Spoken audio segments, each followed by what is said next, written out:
33 മുട്ട വിൽക്കുമ്പോൾ 11 മുട്ടയുടെ വാങ്ങിയ വില ലാഭമായി കിട്ടി. കച്ചവടത്തിലെ ലാഭശതമാനം എത്ര? നമുക്ക് ഒരു മുട്ടയുടെ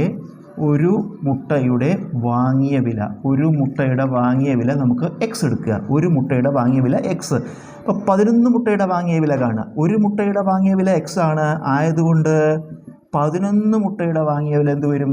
11x. അതുപോലെ 33 മുട്ടയുടെയും കൂടി കാണുക.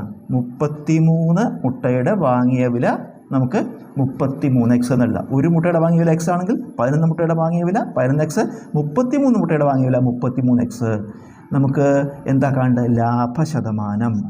ലാഭശതമാനം സൂത്രവാക്യം എന്താ?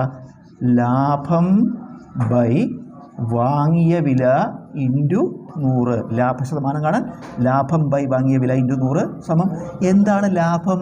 11 മുട്ടയുടെ വാങ്ങിയ വിലയാണ് ലാഭം. 11 മുട്ടയുടെ വാങ്ങിയ വില ലാഭം. അതെത്രയാണ്? 11 മുട്ടയുടെ വാങ്ങിയ വില 11x. അപ്പോൾ ലാഭത്തിന് പകരം 11x ബൈ ലാഭം ബൈ വാങ്ങിയ വില. വാങ്ങിയ വില എന്ന് പറഞ്ഞാൽ എത്ര മുട്ട വാങ്ങിയിട്ടുണ്ട്? 33 മുട്ട വാങ്ങിയിട്ടുണ്ട് അല്ലേ?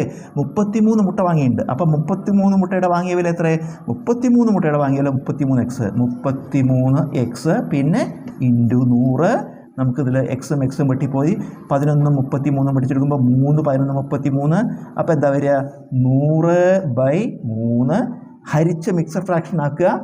100ൽ 3 33 പ്രാവശ്യം. 100ൽ 3 33 99. ശിഷ്ടം 1 വരും. ബൈ ഛേദം 3. ഉത്തരം ലാഭശതമാനം 33 1/3%.